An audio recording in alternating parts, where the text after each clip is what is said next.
Okay, so today's project is replacing coil springs and shock absorbers on the rear of a 2003 Jeep Liberty. This is our first YouTube video and the first documented effort to work on this car. It's my assistant. Hello, my name is William. And he will be the primary cameraman. To be clear, we don't know what we're doing. We have this 2003 Jeep Liberty, which we've had since 2002, and it's 2016, and it has two jobs. One is to haul crap for other projects, and the other is to figure out how to fix cars. So we're working on both those things. So we've got, as our starting point, the Jeep jacked up in the rear. We have a jack stand under each frame rail on both sides. We've got the windows off, or the wheels off, excuse me. If you take the window off, you're really working on the wrong thing. This is the coil spring that we're going to replace on this side, and the shock absorber. This car has about 140,000 miles on it. You're supposed to replace those every 50,000 miles, so we're probably a little bit out to do. I've also got a jack right now under the rear differential to pick that up. And that's because that's what the Chilton manual says you need to do. For the rest of this project, at this point, we have got a 15 millimeter ratchet end, and that's for this bolt here at the bottom of the shock absorber and this one here. And then we're also using a 3/4 wrench back to hold this bolt in place. You probably need something slightly smaller, but I don't have something slightly smaller. I'm sure it's like 18 millimeters or something like that, but I just have the wrenches that people gave us when we got married, so that's what I'm working with. So the first thing we're going to do, we've lifted the rear differential up a little bit to take some pressure off this bolt here, and we're going to start cranking and take that off. Will you hold this and shoot this right there? Yeah. Thanks. Okay. Can you see that right there? Yeah. Okay. So here you go. I'll hold this right here, and we're going to put a breaker bar on this because it's pretty old and rusty, like everything else on the Jeep. And excuse me, buddy. The ground is hot. Okay. We're gonna break this off this way. Okay, finally got my man strength up enough to where I could pull it off. So now I've taken this thing that I was using the 3/4 for off the back, and that holds the shock absorber in lower place. Can pop that out, and then this should unscrew by hand, and that's going to release the shock absorber from the lower side when it comes out. And the first time you do this, if you're like me, you're going to be afraid that this thing will pop out and hit you in the face or cause the car to fall on you, but that didn't seem to happen on the other side, so I'm going to assume that that's not the regular thing.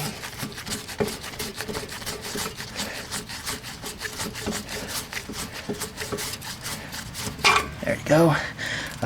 Then you want to put these in a place where you'll kick them into the bushes and lose them, because that's part of the fun of this. Then you're going to move up here to this side, and I actually already broke the upper one loose to spare me the pain, and I won't show taking that off, but again, here's your shock absorber, broke loose on the one side, loose on this, and you probably hold it or something so it doesn't hit that brake line there when it falls out, and I don't know, it seems like a bad thing. So I'm going to take this one out, then I'll come back when it's time to mess with the coil springs.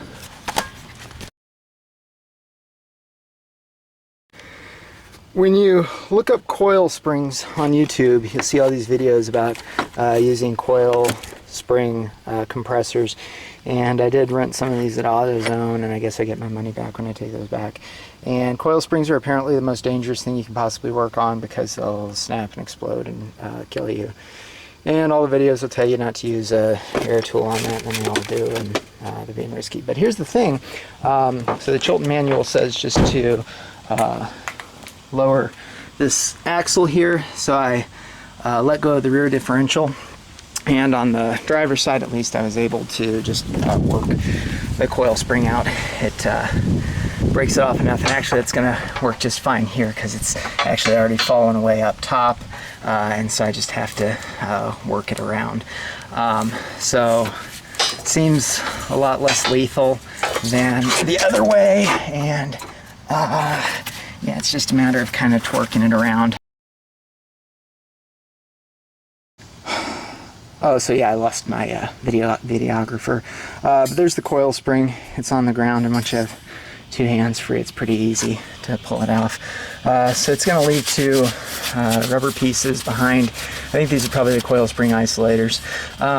There's a groove in this, and that's where the end of your bottom coil spring should line up. And if you just wait until 100,000 miles pass when you're supposed to do this maintenance, that'll be nicely grooved in. And then there's another isolator up here. There's probably a lot of brake dust back here, so you know it's a good idea to rub it around and get that all aerosolized and breathe it in deeply, because then you'll die sooner and you won't spend as much time trying to figure out how to fix a 14-year-old Jeep. Three things happened since I started messing with the coil springs. First, if you're doing this right, your 6-year-old should want lunch. Second, the FedEx lady should ask you if you do this professionally, which clearly you don't, so the ethical answer is no. And third, I got the coil springs on. I had to end up using those coil spring compressors. I probably could have just fought these on, but it was easier to compress it, and then of course you've got to fight with all this stuff. But they go on pretty easy. They don't attach anywhere. You just have to make sure they're seated properly here. I'm saying this authoritatively, but the wheels may fall off as soon as I get in the car. But you know, it seems like they look like they're supposed to look. Everything's up here, and the isolator, this is down in its original groove. So the next thing to do is to install the shock absorber. So I'm using Monroe shocks. People on YouTube probably hate these or something, I don't know. I obviously don't know what I'm doing. So this will just go back in here. The torque specifications on these are 80 foot-pounds on the top and 85 down on the bottom. And so I do try to get the torque settings right, so at least one thing is right. BT dubs, after you get the coil springs on, lifted the rear diff a little bit with the floor jack just to compress them and to get the shock absorber holes lined back up. So I will mount the shock absorber and torque it, and then look at the whole thing all together.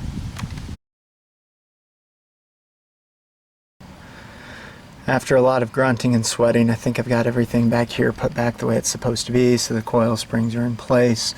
Again, tightened to 80-ish foot-pounds and tightened to 85-ish foot-pounds.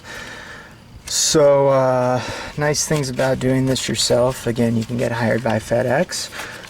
You can, I don't know, I'm not probably going to the gym today, so that's nice. You also get to see other projects you get to work on pretty soon. Like my exhaust is all rusty and breaking off, and now most of it's in my driveway. My calipers are all rusty, my rotors are all rusty. My stabilizer bar, I think that's what that is, I don't know. It's all rusty, so probably all this stuff eventually should be replaced. But not today. So I'll put the wheels back on and either die or not.